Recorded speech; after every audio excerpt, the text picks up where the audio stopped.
ओम साई राम। स्वागत है आपके अपने चैनल साई जीवन माला में। श्री साई जीवन माला प्रस्तुत करते हैं श्री साई सच्चरित 18 व 19 कथा मेरे शिरडी के साई नाथ की। तो स्वागत है आपके अपने चैनल साई जीवन माला पे। तो मैं हूँ राम गुप्ता। आज हम आपको श्री साई सच्चरित के 18 व 19 की आगे की कथा जो हमने छोड़ा था उसे आज संपूर्ण करेंगे। श्री साठे के बारे में चल रहा था कि कैसे साठे जी के ऊपर बाबा की कृपा हुई थी। तो साईं बाबा के इस महाग्रंथ का पाठ प्रारंभ करने से पहले हर बार की भांति इस बार भी मैं आप लोगों से एक ही प्रार्थना करना चाहूँगा कि यह महाग्रंथ का पाठ हम बाबा को श्री साईं बाबा की द्वारिका माई में सुना रहे हैं। तो आप सभी बाबा के इस महाग्रंथ का पाठ को ध्यान से सुने और बीच में ना छोड़े, क्योंकि यह शिरडी के साईं का चरित्र हम बाबा को इसलिए सुना रहे हैं कि बाबा जिस प्रकार शिरडी में अपने चमत्कार दिखाए थे और सभी की रक्षा की थी बाबा, वैसा ही कोई चमत्कार दिखा दो साईं। आपके बच्चे, आपके बेटे, आपके लोग बाबा आज बहुत ही दुख की परेशानी झेल रहे हैं बाबा। संसार में बहुत ही ज़्यादा परेशानी आ रही है बाबा। रहम कर दो बाबा, कृपा कर दो बाबा और कोई चमत्कार दिखा दो बाबा।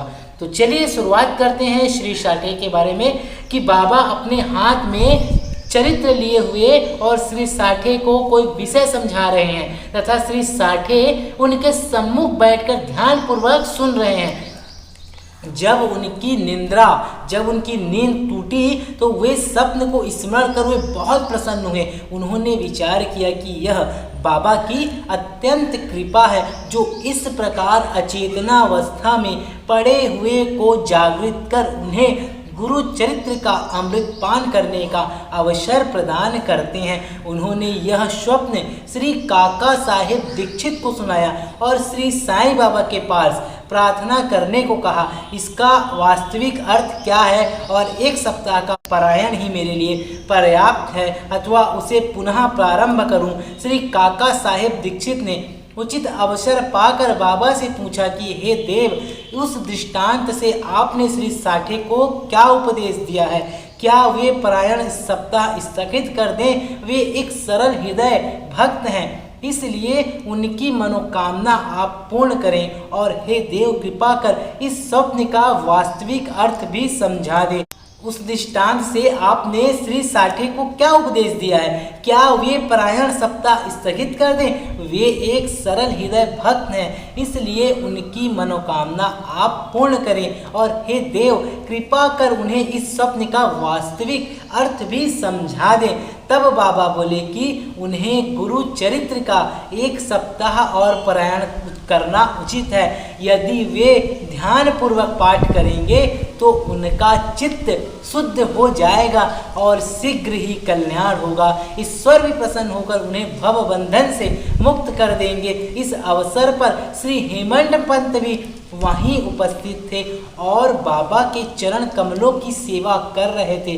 बाबा के वचन सुनकर उन्हें विचार आया कि साठे को केवल सप्ताह के पारायण से ही मनोवांछित फल की प्राप्ति हो गई, जबकि मैं गत 40 वर्षों से गुरु चरित्र का पारायण कर रहा हूँ, जिसका परिणाम अब तक ना निकला।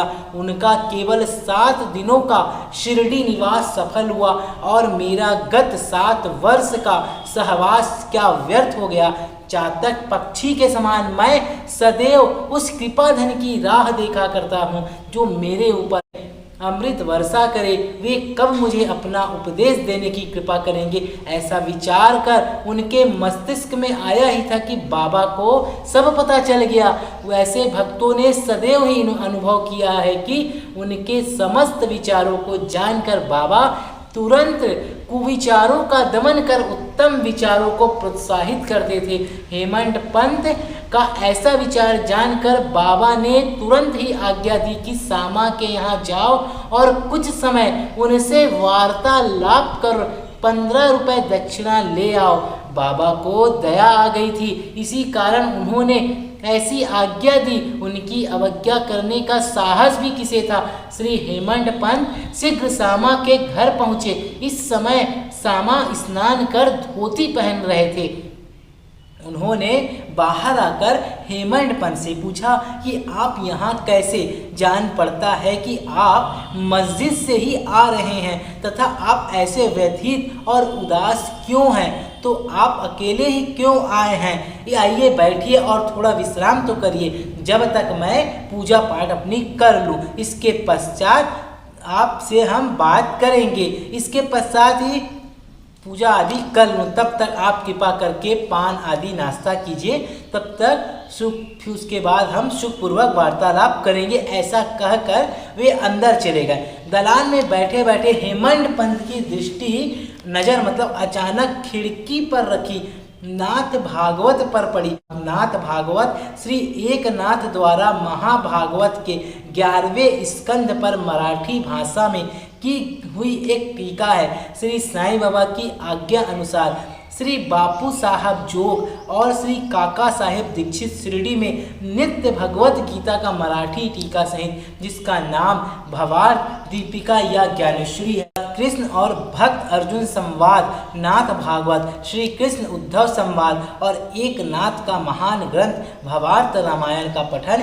किया करते थे। जब भक्तगण बाबा से कोई प्रश्न पूछने आते तो वे कभी आंशिक उत्तर देते और कभी उनको भागवत कथा प्रमुख ग्रंथों का श्रवण करने को कहते थे, जिन्हें सुनने पर भक्तों को अपने प्रश्नों के पूर्णतः संतोषपूर्वक उत्तर प्राप्त हो जाते थे। श्री हेमंत पंत भी नित्य प्रति नाथ भागवत के कुछ अंशों का पाठ किया करते थे। आज प्रातः मस्जिद को जाते समय कुछ भक्तों के सत्संग के कारण उन्होंने अपना नियमानुसार पाठ अधूरा ही छोड़ दिया था। उन्होंने जैसे ही वह ग्रंथ उठाकर खोला तो अपने अपूर्ण भाग का पृष्ठ सामने देखकर उनको आश्चर्य हुआ। उन्होंने सोचा कि बाबा ने इसी कारण ही मुझे यहाँ भेजा है ताकि मैं अपना शेष पाठ पूरा कर लूँ, और उन्होंने शेष अंश का पाठ आरंभ कर दिया। पाठ पूर्ण होते ही सामा भी बाहर आए और उन दोनों में वार्तालाप होने लगा। हेमंत पंत ने कहा कि मैं बाबा का एक संदेश लेकर आपके पास आया हूँ। उन्होंने मुझे आपसे 15 रुपये दक्षिणा लाने तथा थोड़ी देर वार्तालाप कर आपको अपने साथ मस्जिद वापस आने की आज्ञा दी है। सामा आश्चर्य से बोले, मेरे पास तो एक फूटी कौड़ी भी नहीं है, इसलिए आप रुपयों के बदले दक्षिणा में मेरे 15 नमस्कार ही ले जाओ। तब हेमंत पंत ने कहा कि ठीक है, मुझे आपके 15 नमस्कार ही स्वीकार हैं। आइए अब हम कुछ वार्तालाप करें और कृपा कर बाबा की कुछ लीलाएं आप मुझे सुनाएं, जिससे पाप नष्ट हो। सामा बोले, तो कुछ देर बैठो, इस ईश्वर बाबा की लीला अद्भुत है।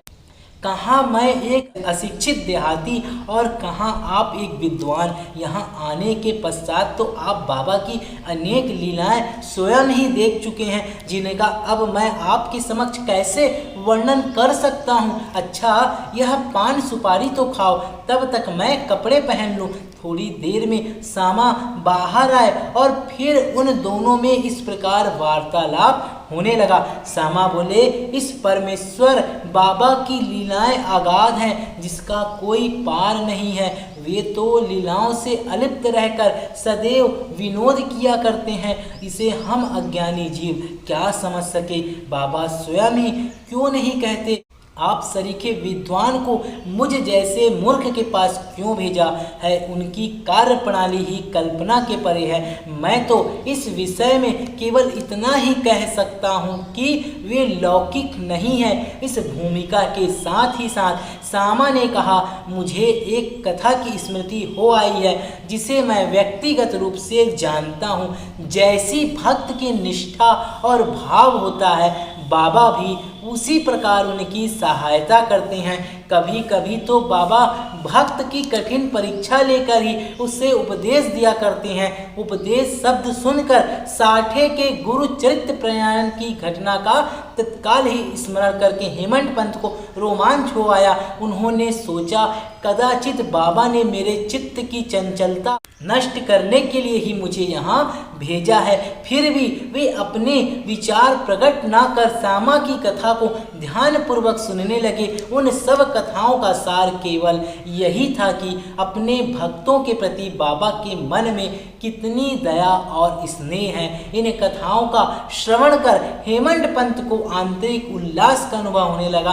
तब सामा ने नीचे लिखी कथा जो राधा माई देशमुख की थी हेमंत पंत को बताई, जिसका वर्णन हम अगले वीडियो पे करेंगे। आप बने रहें साईं जीवन माला के साथ, क्योंकि साईं सच्चिद अध्याय 18 व 19 की पावन कथा अभी जारी है। जाइएगा नहीं और बाबा से प्रार्थना कीजिए, बाबा संसार में फैली महामारी को दूर कर बाबा सभी भक्तों पे, सभी लोगों पे अपनी अपार कृपा करें। और आप सभी भी एक कार्य कीजिएगा, आपके आसपास जो भी गरीब और ऐसे लोग हैं जो भूख से परेशान हैं, जिनके पास रोजी मजदूरी काम नहीं है, उन्हें अपनी आर्थिक मदद जरूर करें, उन्हें खाने पीने की सामग्री जरूर उपलब्ध करें। इस संसार में कोई भी भूखा ना रहे। अगर आप साईं भक्त हैं तो मेरी बातों को मानिएगा और जनहित में अधिक से अधिक लोगों में इस वीडियो को शेयर कीजिएगा, ताकि सभी बाबा के इस महाग्रंथ का पाठ श्रवण कर पुण्य के भागीदार बने और सबकी प्रार्थना बाबा स्वीकार कर जल्द से जल्द सभी को मुक्त करें। ओम साईं राम।